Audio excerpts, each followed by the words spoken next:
Hey So from our friends, episode welcome to the on Taking Your Next Step Tuesday, we looked at podcast the from idea Ephesians of God Christ. pursuing us. Through The fact each that God episode, is we will journey always together, previous. focusing He on becoming instigated better everything followers of through Jesus. creation, If you're creating eager, the, like I am, the to world, follow the universe, Jesus but also Christ in and take creating your us. next He's step now by previous joining in the us fact in that today's He episode. instigated salvation. He's previous in the fact that He instigated desiring a relationship with you and I. So because God is previous and He instigates this whole idea of us knowing who He is, you and I have an option.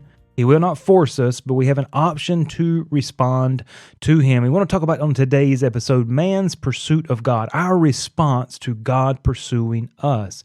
You see, God desires for you and I to know Him. Listen to what Jesus said as He prayed to God there in the garden in John 17:3. He said, "And this is life eternal, that they might know Thee, the only true God, and Jesus Christ whom thou hast sent." He says, look, that they may know thee, who? The true God. And not only you, Father, but that they may know me. And we know Paul talked about that in Philippians chapter 3, verse 10, that we may know Him. And so you can be introduced to someone in the first meeting, but in order to know someone, it takes much time spent together to build a relationship, in order to get to know each other. And so God has reached out and said, look, I want to start this relationship. I'm reaching out to you via a letter. I'm reaching out to you through someone telling you about me and inviting you into this relationship. And as we go into this relationship, it's your choice. You and I can have a very surface acquaintance type relationship, even as a believer. We can know a little bit of God and still not know God. We're going to talk about that. As we move forward with God, we can have a true relationship that's based on much time spent together, because that's how relationships are built, not bent, are built on time spent together, discovering and learning more about each other. And so as God pursues us, you and I must respond by pursuing Him. We come to a Psalm, number 63, and David writes very intimately about his pursuit of God. And we can kind of learn just a little bit about this process. And this is just kind of laying a foundation for us as we go into our upcoming episodes. But Psalm 63, I'll read just a few verses here. David writes, and he says this, "O God, thou art my God. Early will I seek thee. My soul thirsteth for thee. My flesh longeth for thee in a dry and thirsty land where no water is." And I have to stop right there and ask myself, Kyle, are you desiring God that much that you could say, "My soul thirsteth for thee, my flesh longeth for thee," as in a dry and thirsty land where there's no water? Is that how I'm pursuing God? Is that the desire of my heart? If it is, great, let's feed it and let's continue pursuing. If it's not, and we're a little bit stagnant, let's change it. Let's begin to take one step forward. Let's do something a little different to get out of that rut or to get out of that stagnation. But David said here in verse number 3, "Because thy loving kindness is better than life, my lips shall praise thee. Thus will I bless thee while I live. I will lift up my hands in thy name. My soul shall be satisfied as with marrow and fatness, and my mouth shall praise thee with joyful lips. When I remember thee upon my bed, and meditate on thee in the night watches. Why? Because thou hast been my help. Therefore, in the shadow of thy wings will I rejoice." And he says this in verse 8, "My soul followeth hard after thee. Thy right hand upholdeth me." Think about that word there, that he followeth hard after thee. That word means to cling or adhere to. It means to join or stay with. And it's kind of that same invitation. Remember, Jesus extends the invitation to follow Him. And if we're going to follow Him, it's the idea that we're going to cling to Him. We're going to join with Him. We're going to stay with Him. And so we want to see here just a few thoughts that we see in David's pursuit of God, kind of what we can learn about this process. Well, first of all, David thought first of God. Notice what it said in verse 1, "Thou art my God, early will I seek thee." So he's seeking God first. That's the first thing that's on his mind. But then it goes on to say, "My soul thirsteth for thee. My flesh longeth for thee." Thirsteth means what? means to be thirsty. I think we understand that. We don't need a dictionary to dig out what the meaning of thirsteth, or thirsty means. It's the idea that there's a strong desire and a need to drink water or Gatorade or Coke or whatever it is, or sweet tea that quenches your thirst, right? When you are thirsty, what is your body saying? Your body's saying, I need something. I'm missing something that is essential to life. When you're thirsty, your body says, give it to me now. I can't live much longer without it. And this was the place that God had in David's life. His body, his mind was saying, I'm thirsting for God. I'm missing something that's essential.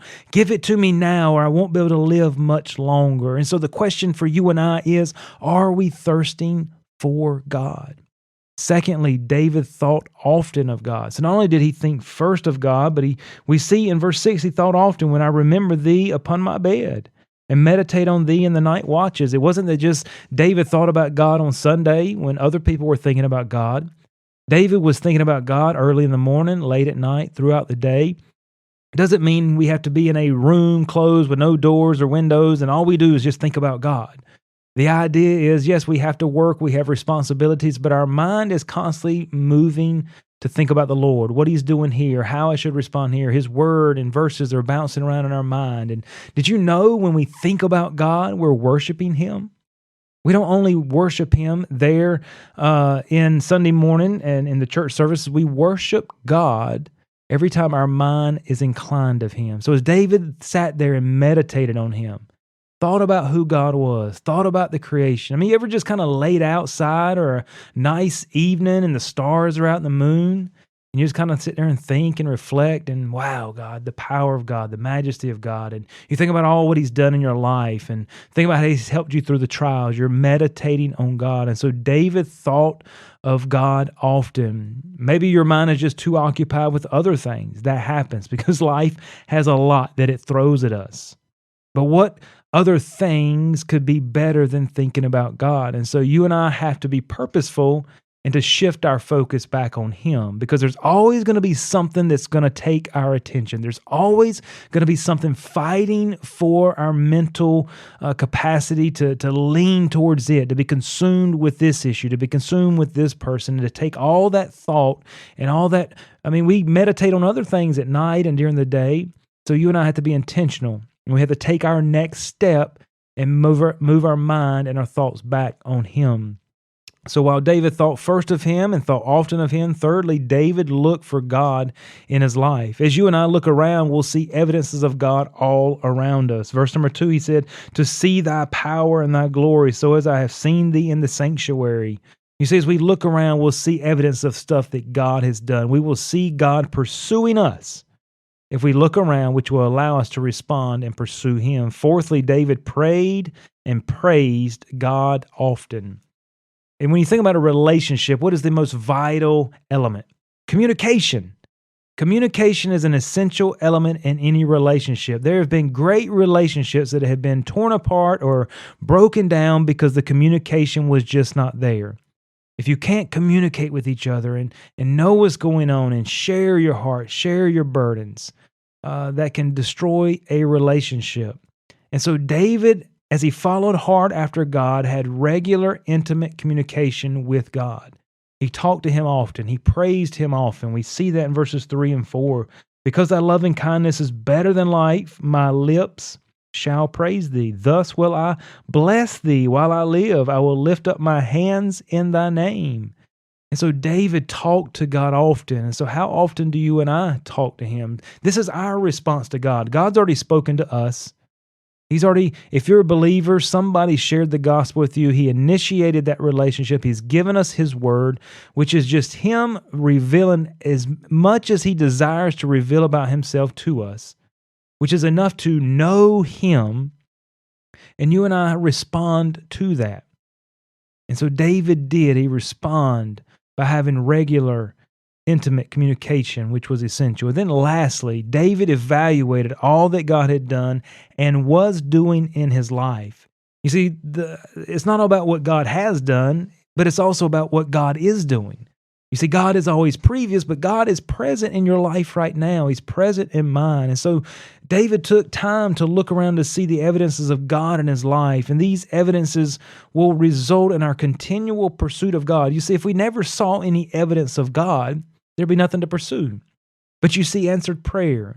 You hear him nudging your heart through song. You see the encouragement through a person. You read his word day after day after day, and that's him speaking directly to you. So as you and I feel and see God, we will naturally respond.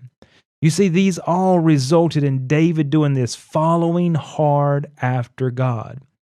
Notice both times it's when David's soul, it's when his soul was thirsting, his soul thirsted and his soul followed hard after God. Look at those words and see how it describes. But notice both times it was his soul that did that. It was his soul that thirsted. It was his soul that followed hard. You see, our soul is our psychological element that contains our mind, heart, and will. Within your soul resides your personality and conscience. It's the source of your emotions, your ability to gain knowledge, to understand, and reason. You see, it's within our mind that we choose via our free will that in turn engages our will where our heart will follow. So in our mind, we make the decision. That decision's made, it engages our will, which in turn our heart will follow. The actions will follow after that. And so I want to bring us as a group of listeners to be a group that thirsteth and follows hard after God. So where do we begin? We need to begin by telling God that we desire to know him. We desire to thirst after him, to follow hard after him. And if we're stagnant, we need to just confess it and say, God, I want to take new steps. As we move forward, I want to take the next step tomorrow, and I want to begin thinking like David. I want to think first of you. I have to be intentional there. I want to think often of you. I want to look around in my life and see the evidences of you. And because I see those evidences, I want to pray and praise you often. And I want to continue evaluating all that you've done in my life and all that you are doing. Why?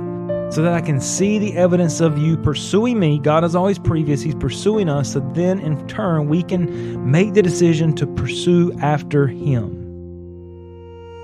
Thank you for taking the time to listen. If this podcast has been helpful to you, we would love for you to share it with a friend or subscribe so that you can stay up to date on the latest studies. You can connect with Collegians for Christ online for more information and resources at cfccampusministry.com.